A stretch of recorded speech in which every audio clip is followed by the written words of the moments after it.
नमस्कार मित्रों। मौर्य साम्राज्य से संबंधित प्रश्नोत्तर की इस कड़ी में आज हम सम्राट अशोक से संबंधित प्रश्नोत्तर को जानेंगे। ये सभी प्रश्न आपकी परीक्षाओं के लिए बहुत ही महत्वपूर्ण हैं और आगे आने वाली परीक्षाओं के लिए भी ये आपके लिए बहुत उपयोगी साबित हो सकते हैं। ये सभी प्रश्न ऑथेंटिक बुक्स से सेलेक्ट किए हुए हैं जो आपका ज्ञान बढ़ाएंगे, और यदि आपने इस चैप्टर को पहले ही पढ़ लिया है तो आप इन प्रश्नों से अपना टेस्ट कर सकते हैं। तो चलिए प्रश्नों की शुरुआत करते हैं।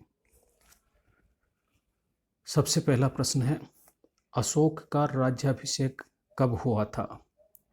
हमारे पास उत्तर है 269 ईसा पूर्व में। मित्रों, यहाँ मैं आपको बताना चाहूँगा, अशोक के राज्याभिषेक और एक शब्द और काम में लिया जाता है, राज्यारोहण। यहाँ राज्यारोहण शब्द और राज्याभिषेक दोनों में हमें अंतर करना होगा। ऐसा माना जाता है कि 273 ईसा पूर्व में सम्राट बिंदुसार की मृत्यु के बाद जब अशोक का राज्याभिषेक हुआ, उसके बाद उसके भाइयों में कई दिनों तक युद्ध चला और इसकी जानकारी हमें कई स्रोतों से भी प्राप्त होती है। सिंघली अनुश्रुति पर आधारित एक ग्रंथ है महावंश। उसके अनुसार ऐसी जानकारी मिलती है कि अशोक ने अपने 99 भाइयों की हत्या करके राज सिंहासन प्राप्त किया था। कुछ और भी जानकारियाँ अपने पास हैं, देखते हैं मित्रों। यह मौर्य साम्राज्य का सबसे प्रसिद्ध शासक था। इसके पिता का नाम बिंदुसार एवं माता का नाम सुभद्रांगी था। दोस्तों, महाबोधि वंश ग्रंथ और तारानाथ के अनुसार भी हमको यह जानकारी मिलती है कि अशोक का अपने भाइयों से उत्तराधिकार संघर्ष हुआ था। अगला प्रश्न देखते हैं। विष्णु पुराण में अशोक का नाम क्या मिलता है? उत्तर देखते हैं साथियों, अशोक वर्धन। दोस्तों, बिंदुसार और अशोक दोनों के कई सारे नाम, कई सारी उपाधियाँ, उपनाम हमें प्राप्त होते हैं, और जब स्पेसिफिक प्रश्न हमसे किया जाता है तो उसका उत्तर भी हमको उसी तरह से स्पेसिफिक रूप में ही देना होगा। यहाँ पर विष्णु पुराण का उल्लेख किया गया है, तो विष्णु पुराण के अनुसार अशोक का नाम अशोक वर्धन प्राप्त होता है। इसके अलावा और भी कुछ फैक्ट्स देखते हैं। यहाँ जानकारी दी गई है कि अशोक के कई सारे स्रोत हैं जिनसे अशोक के नाम अलग अलग प्राप्त होते हैं। अगला प्रश्न देखते हैं। मास की अभिलेख में अशोक का क्या नाम मिलता है? उत्तर देखते हैं साथियों, बुद्ध शाक्य। यानी मास के अभिलेख में अशोक का नाम बुद्ध शाक्य प्राप्त होता है। इससे संबंधित कुछ अन्य जानकारी भी देखते हैं दोस्तों। अशोक को एक जगह उज्जैनी करमौली भी कहा गया है। मित्रों, उज्जैनी शब्द से मुझे एक फैक्ट याद आ रहा है। अशोक उज्जैनी यानी अवंती का प्रांतपति भी था। बिंदुसार के काल में जब तक्षशिला में एक जन विद्रोह हुआ था और वहाँ का प्रांतपति सुसीम था, तब अशोक ने ही वहाँ पहुंचकर उस जन आंदोलन को शांत करवाया था। अगला प्रश्न देखते हैं साथियों। अशोक के लिए मगधाधिराज उपाधि का प्रयोग कहाँ हुआ है? उत्तर देखते हैं साथियों, भाब्रू अभिलेख में। यानी मगधाधिराज यानी मगध का राजा शब्द भाब्रू अभिलेख में हमें अशोक के लिए मिलता है। इससे संबंधित कुछ और फैक्ट्स भी देखते हैं साथियों। यह अभिलेख यानी भाब्रू अभिलेख की बात हो रही है, बैराट की बीजक पहाड़ियों से प्राप्त हुआ है। दोस्तों, ये बीजक की पहाड़ियाँ भीम की डूंगरी से भी पहचानी जाती हैं और ये जयपुर जिले में स्थित हैं। इसमें त्रिरत्न शब्द का उल्लेख हुआ है। दोस्तों, यहाँ यह जानना बहुत महत्वपूर्ण है कि बौद्ध धर्म में त्रिरत्न से तात्पर्य बुद्ध, धम्म और संघ से होता है। यहाँ पर हमें बुद्ध की शिक्षाएं भी मिलती हैं और 7 बौद्ध पुस्तकों के नाम भी प्राप्त होते हैं। ये एकमात्र ऐसा अभिलेख है, यानी भाब्रू अभिलेख, जहाँ से हमें बौद्ध पुस्तकों की सूची प्राप्त होती है। दोस्तों, इन 7 पुस्तकों का नाम भी हम एक बार सुनते हैं। पहली पुस्तक है विनय मुख से, दूसरी है अलिय वसानी, तीसरी है अनागत भयानी, चौथी है मुनिगाथा, 5वीं है मोने सुत, 6ठी है उपतिसप सिने और 7वीं है लाघुलवाद। साथियों, ये नाम हमें याद रखने हैं। कई बार 4 विकल्प दे करके हमसे पूछ लिया जाता है कि इनमें से कौन सही है और कौन सही नहीं है, इसलिए इनको ध्यान रखना है। अगला प्रश्न देखते हैं, भाब्रू अभिलेख की खोज किसने की थी? साथियों, जब भी मौर्य साम्राज्य की बात आएगी और अशोक की बात आएगी, यह भाब्रू अभिलेख बार बार हमारे सामने आता रहेगा। ये भाब्रू अभिलेख और बैराठ अभिलेख दोनों एक ही हैं, इस बात को लेकर हमें संशय क्रिएट नहीं करना है। इसका उत्तर देखते हैं साथियों, कैप्टन बर्ट। साथियों, कैप्टन बर्ट एक अंग्रेज सैन्य अधिकारी था। इसने ही भाब्रू अभिलेख की खोज की थी। इसके संबंध में कुछ और महत्वपूर्ण जानकारी देखते हैं।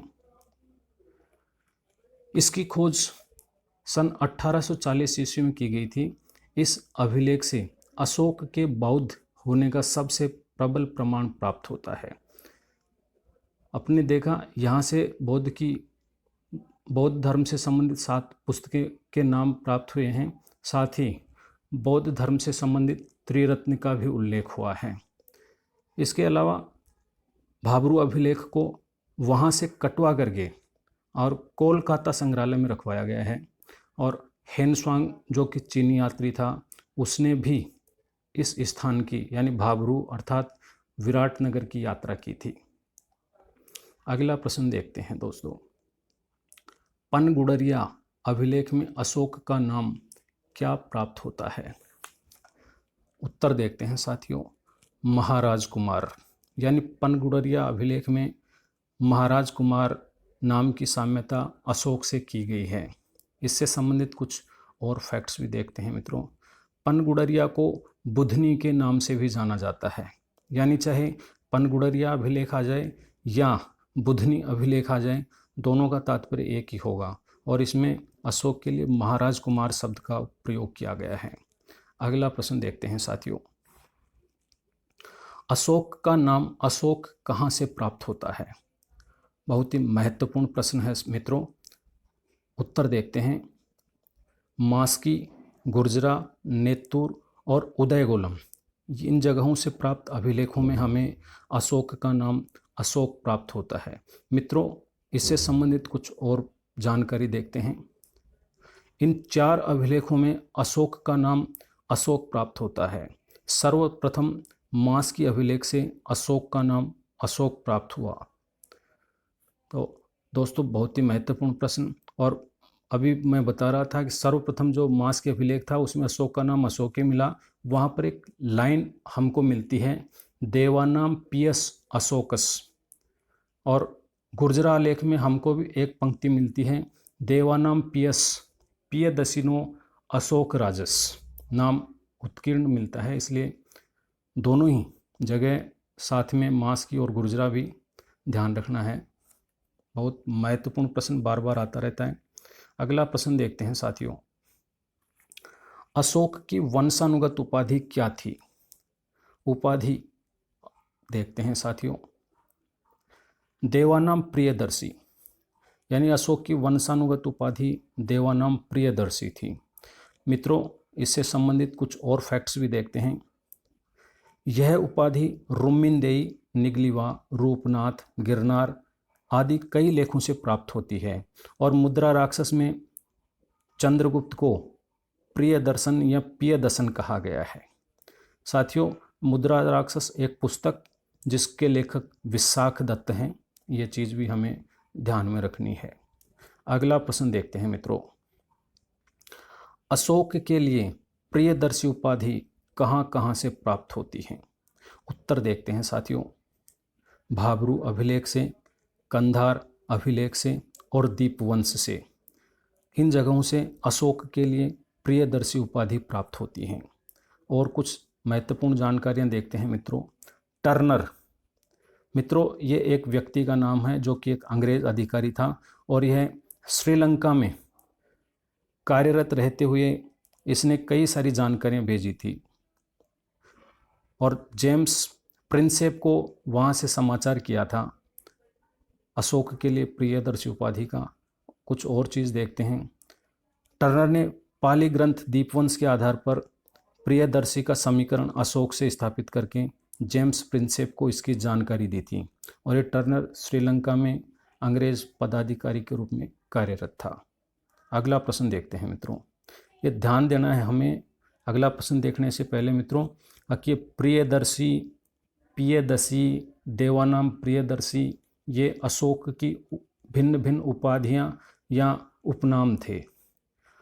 मैं कोशिश करूंगा इन उपाधियों के ऊपर एक अलग से नया वीडियो बनाऊं ताकि उसमें सिर्फ और सिर्फ उपाधियों की जानकारी प्रदान की जाए। खासतौर से मौर्य साम्राज्य के जो विभिन्न शासक हैं जैसे चंद्रगुप्त मौर्य, बिंदुसार और अशोक, क्योंकि चंद्रगुप्त के लिए भी कई सारी उपाधियां भिन्न भिन्न लोगों के द्वारा प्रदान की गई हैं। इसी तरह से बिंदुसार के लिए और अशोक के लिए भी हम अभी पढ़ रहे हैं, देख रहे हैं, कई सारे उपाधि उपनाम हमें पढ़ने को मिल रहे हैं। अगला प्रश्न देखते हैं, देवानाम पिय, यहाँ प्रिय नहीं सिर्फ पिय है, ये उपाधि हमको कहाँ से प्राप्त होती है? हमें ध्यान रखना है मित्रों कि शब्दों पर बहुत सजगता से ध्यानपूर्वक अध्ययन करते हुए इस चीज़ का पता लगाना है कौन सा शब्द किस जगह हमें मिला है, क्योंकि उच्च स्तर की परीक्षाओं में हमें विशेष रूप से एक शब्द दे करके पूछा जाता है कि इस प्रकार का किस जगह से प्राप्त हुआ है, तो हमें बिल्कुल रेफरेंस को ध्यान में रखते हुए उसका उत्तर देना है। इसका उत्तर देखते हैं 12वें एवं 13वें शिलालेख में। मित्रों अशोक के 14 शिलालेख हैं और इन 14 शिलालेखों में से 12वें और 13वें शिलालेख में हमें देवानाम पिय उपाधि प्राप्त होती है। कुछ अन्य फैक्ट्स देखते हैं मित्रों। यह उपाधि यानी देवानाम पिय की सबसे पहले अजातशत्रु ने धारण की थी, उसके बाद अशोक ने, उसके बाद तिस्स ने, यह तिस्स भी एक शासक का नाम था मित्रों, और उसके बाद दशरथ ने धारण की थी। अगला प्रश्न देखते हैं साथियों, महाभारत में अशोक के लिए क्या नाम आया है, यानी महाभारत में अशोक को क्या कहा गया है? उत्तर देखते हैं मित्रों, महासूर, वीर एवं अपराजित। कुछ अन्य महत्वपूर्ण जानकारियां देखते हैं। महाभारत के आदि पर्व में यह जानकारी मिलती है, यानी ये जो जानकारियां हैं हमें आदि पर्व से प्राप्त होती हैं, अतः यह ध्यान रखना है कि यह नाम हमें किस जगह से प्राप्त होता है। अगला प्रश्न देखते हैं, अशोक की सर्वाधिक प्रचलित उपाधि कौन सी थी? उत्तर देखते हैं साथियों, प्रियदर्शी, यानी अशोक की सर्वाधिक प्रचलित उपाधि थी प्रियदर्शी। इससे संबंधित कुछ और फैक्ट्स देखते हैं साथियों। यह उपाधि यानी प्रियदर्शी उपाधि हमें भाब्रू अभिलेख से, गांधार अभिलेख से और दीपवंश ग्रंथ से प्राप्त होती है। अगला प्रश्न देखते हैं, अशोक के लिए धर्माशोक, ये संधि विच्छेद करने से धर्म अशोक हो गया है मित्रों। ये धर्म और अशोक को अगर संयुक्त करेंगे तो धर्माशोक भी हो सकता है, तो आप कंफ्यूज नहीं हों। धर्माशोक कहिए चाहे धर्म अशोक कहिए, ये नाम हमको कहाँ से प्राप्त होता है? उत्तर मित्रों, सारनाथ लेख में, यानी सारनाथ जो लेख या अभिलेख है वहाँ से हमें अशोक के लिए धर्माशोक नाम प्राप्त होता है। कुछ अन्य फैक्ट्स देखते हैं मित्रों। यह लेख गहड़वाल रानी कुमार देवी से संबंधित है। इसके अलावा अरामिका लेख, वहाँ पर अशोक को मलका कहा गया है, यानी मलका उपाधि हमें अरामिक लेख में अशोक के लिए प्राप्त होती है। यह भी जानकारी हमको ध्यान में रखनी है। अगला प्रश्न देखते हैं मित्रों, यूनानी लेखों में अशोक का क्या नाम मिलता है? उत्तर देखते हैं मित्रों, बहुत ही महत्वपूर्ण प्रश्न। रासिलेउस। मित्रों, यूनानी लेखों में अशोक को रासिलेउस के नाम से जाना जाता है। कुछ अन्य जानकारी देखते हैं। इतिहासकारों ने, यानी अन्य जो इतिहासकार हैं, उन्होंने अशोक के लिए राजर्षि, धर्मराज, बौद्ध शासक, प्रथम शांतिवादक, उपासक कहा है। अगला प्रश्न देखते हैं मित्रों, ये प्रश्न बहुत ही इंपॉर्टेंट था, ध्यान रखिएगा कि यूनानी लेखों में अशोक को क्या कहा गया है? रासिलेउस। किसने अशोक को कश्मीर का प्रथम मौर्य शासक कहा है? बहुत ही महत्वपूर्ण प्रश्न। वैसे मैं एक चीज़ बता दूं मित्रों, ये जो प्रश्न आपके लिए यहाँ प्रस्तुत किए जा रहे हैं, ये बहुत ही महत्वपूर्ण प्रश्न हैं। कई सारी पुस्तकों को पढ़ने के बाद इनका संकलन किया गया है। आप भिन्न भिन्न परीक्षाओं के लिए इनको पढ़ेंगे तो निश्चित रूप से आपको लाभ होगा। इस प्रश्न का उत्तर देखते हैं मित्रों। कल्हण ने, यानी कल्हण एक लेखक का नाम है जिसने अशोक को कश्मीर का प्रथम मौर्य शासक बताया है। इसका सीधा सा तात्पर्य ये हो रहा है साथियों कि चंद्रगुप्त और बिंदुसार के समय कश्मीर मौर्य साम्राज्य में शामिल नहीं था, या पूरी तरह से शामिल नहीं हुआ। अगला देखते हैं मित्रों, कल्हण से संबंधित कुछ और फैक्ट्स हैं मित्रों कि कल्हण ने एक किताब लिखी जिसका नाम है राजतरंगिणी। इस राजतरंगिणी में कश्मीर के संपूर्ण इतिहास की जानकारी मिलती है, और इसमें यह भी जानकारी मिलती है कि अशोक ने कश्मीर में झेलम नदी के किनारे श्रीनगर एक शहर है, उसकी स्थापना की थी। अगला प्रश्न देखते हैं मित्रों, पुराणों के अनुसार अशोक ने कितने वर्षों तक शासन किया था? मित्रों, स्पेसिफिक क्वेश्चन किया गया है, पुराणों के अनुसार शासन अवधि पूछी गई है। तो उत्तर देखते हैं मित्रों, 37 वर्षों तक, यानी 37 वर्षों तक शासन किया है अशोक ने, ऐसी जानकारी हमें पुराणों से प्राप्त होती है। इससे संबंधित कुछ और फैक्ट्स देखते हैं। अशोक का शासनकाल 273 ईसा पूर्व से 236 ईसा पूर्व तक माना जाता है। मित्रों, मैंने अभी आपको वीडियो के प्रारंभ में एक प्रश्न के संदर्भ में कहा था कि हमें दो शब्द काम में सुनने को मिलते हैं। पहला है राज्याभिषेक और दूसरा है राज्यारोहण। यानी बिंदुसार के मृत्यु के तुरंत पश्चात 273 ईसा पूर्व में अशोक ने राज्य पर अधिकार कर लिया था, लेकिन पूरी तरह से वो राज्य को अधिकृत नहीं कर पाया। इसलिए 269 ईस्वी में वो, यानी अशोक का राज्याभिषेक हुआ। तो दोनों तिथियां हमें ध्यान में रखनी है, राज्यारोहण 273 और राज्याभिषेक 269, यानी 4 वर्षों का अंतराल है।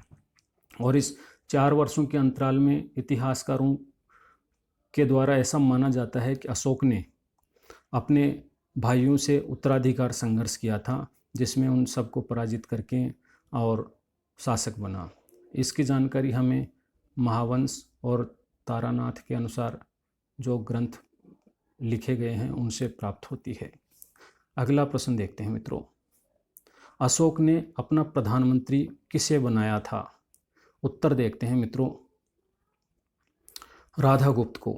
मित्रों, मैं एक चीज़ आपको बताना चाहूँगा, चंद्रगुप्त मौर्य के समय प्रधानमंत्री पद पर चाणक्य था, और बिंदुसार के समय प्रधानमंत्री के पद पर चाणक्य ही था प्रारंभिक अवस्था में, प्रारंभिक समय में, लेकिन बाद में राधागुप्त को प्रधानमंत्री बना दिया गया था। यह प्रधानमंत्री मौर्य साम्राज्य में बहुत शक्तिशाली पद हुआ करता था, और अशोक के समय भी राधागुप्त ही था प्रधानमंत्री के पद पर। कुछ और फैक्ट्स देखते हैं साथियों। राधागुप्त की नियुक्ति बिंदुसार के काल में ही हो गई थी। बिंदुसार ने सुसीम को उत्तराधिकारी बनाया था, ऐसा इतिहासकारों के द्वारा माना जाता है। लेकिन अशोक ने राधागुप्त की सहायता से शासन सत्ता प्राप्त की थी। मित्रों, मैं फिर कहना चाह रहा हूँ कि वो 4 वर्ष की अवधि इतिहासकारों के लिए मतभेद का विषय है, और ऐसी स्थिति में हम किसी एक व्यक्ति के विचार को नहीं माने। यह सत्य है कि बिंदुसार के बाद में अशोक ही मौर्य साम्राज्य का शासक बना था। अगला प्रश्न देखते हैं, अशोक के जीवन काल में कौन सा प्रसिद्ध युद्ध हुआ था? देखते हैं मित्रों, कलिंग युद्ध। दोस्तों, कलिंग युद्ध बहुत ही महत्वपूर्ण युद्ध है भारतीय इतिहास में। ये ऐसा युद्ध था जिसने अशोक को ऐसे क्रोधी शासक, ऐसे विजयेच्छु शासक से एक बहुत ही शांति प्रिय शासक बना दिया। इससे संबंधित कुछ और फैक्ट्स देखते हैं साथियों। यह युद्ध 261 ईसा पूर्व में हुआ था और राज्याभिषेक के 8वें वर्ष में, यानी 261 ईसा पूर्व में 269 से 261 8वें वर्ष में हुआ था। और इसकी जानकारी हमको 13वें अभिलेख से प्राप्त होती है। मित्रों, ये प्रश्न भी कई बार आ चुका है कि कलिंग युद्ध की जानकारी हमको कहाँ से प्राप्त होती है? 13वें अभिलेख से प्राप्त होती है। और इस युद्ध में करीब 1 लाख लोगों की मृत्यु हो गई थी। बहुत ही भयानक युद्ध हुआ होगा, 1 लाख लोग उस समय में। इसके अलावा यह भी हमें ध्यान रखना है साथियों कि 13वां अभिलेख है वो अशोक के द्वारा लिखवाए गए जो भी अभिलेख हैं उनमें सबसे बड़ा है। और यहाँ पर यह भी ध्यान रखना है मित्रों, अशोक ने कलिंग पर विजय प्राप्त करके यहाँ पर 2 प्रशासनिक केंद्र बनाए थे, एक उत्तरी केंद्र और एक दक्षिणी केंद्र। उत्तरी केंद्र का प्रमुख या उत्तरी केंद्र को धौली के नाम से जाना जाता है, जिसकी राजधानी तोसली थी। और दक्षिणी केंद्र जो था उसको जोगढ़ के नाम से जाना जाता है, जिसकी राजधानी समपा थी। ये फैक्ट्स हमें ध्यान रखने। एक महत्वपूर्ण जानकारी और, कुछ समय कलिंग का राजा नंदराज था।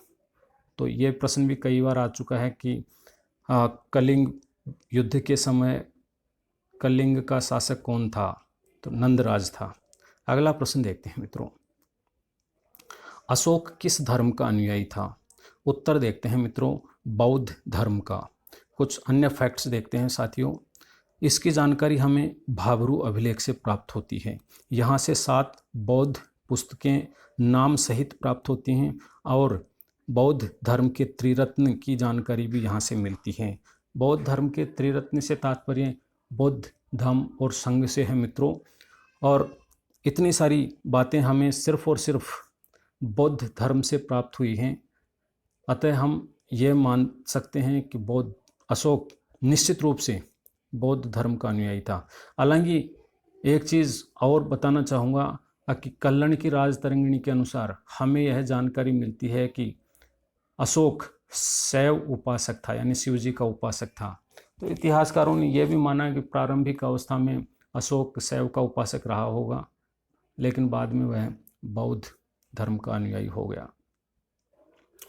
और एक जानकारी और भी मिलती है कि अशोकावदान एक पुस्तक है, उसमें इस बात की जानकारी मिली है कि उपगुप्त ने अशोक को बौद्ध धर्म से संबंधित कई सारे उपदेश दिए थे। उसका प्रभाव अशोक पर पड़ा और वह बौद्ध धर्म की तरफ आकर्षित हो गया। अगला प्रश्न देखते हैं मित्रों, अशोक के वृहद शिलालेखों की संख्या कितनी है? बहुत ही महत्वपूर्ण प्रश्न है मित्रों।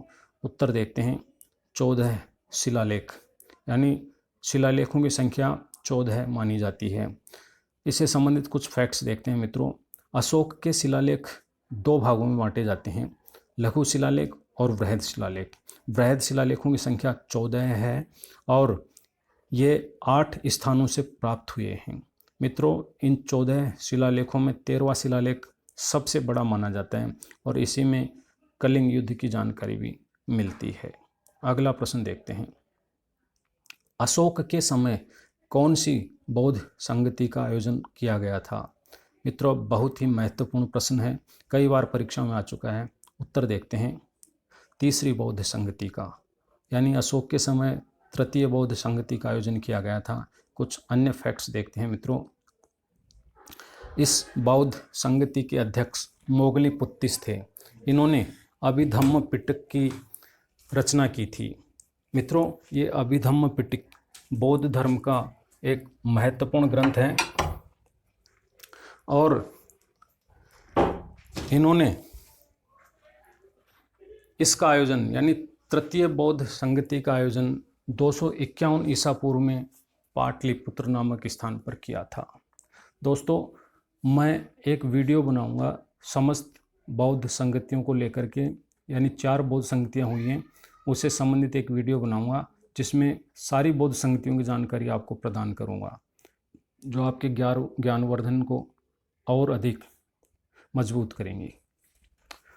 अगला प्रश्न देखते हैं मित्रों, अशोक द्वारा बौद्ध धर्म के स्थलों की तीर्थ यात्रा का क्रम क्या है? उत्तर देखते हैं मित्रों, लुम्बिनी, कपिलवस्तु, सारनाथ, श्रावस्ती, बौद्ध गया एवं कुशीनगर।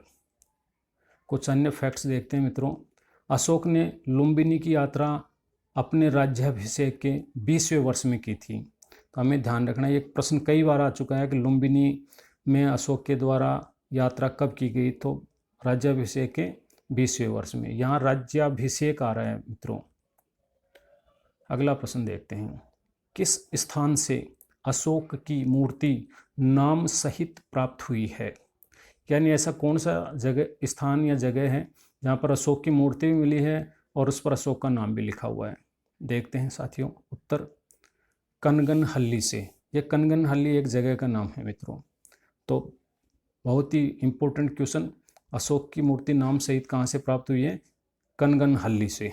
कुछ अन्य फैक्ट्स देखते हैं, यह स्थान कर्नाटक राज्य में है, यानी कनगनहल्ली कर्नाटक राज्य में स्थित है। अगला प्रश्न देखते हैं मित्रों, अशोक के अभिलेखों को सर्वप्रथम किसने खोजा था? मित्रों ध्यान रखना है, अशोक के अभिलेखों के बारे में लगभग हर परीक्षा में प्रश्न आते हैं। तो उत्तर देखते हैं इस प्रश्न का, टिफेन थेलर।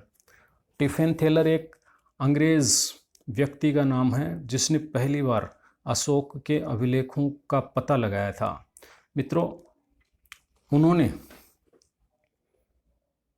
अशोक के अभिलेखों को खोजकर एक नया अध्याय भारतीय इतिहास में जोड़ा। कुछ अन्य फैक्ट्स और देखते हैं, इन्होंने दिल्ली मेरठ अभिलेख को खोजा था, यानी टिफिन थेलर ने सबसे पहले दिल्ली मेरठ अभिलेख को खोजा था और इसकी खोज 1750 ईस्वी में हुई थी।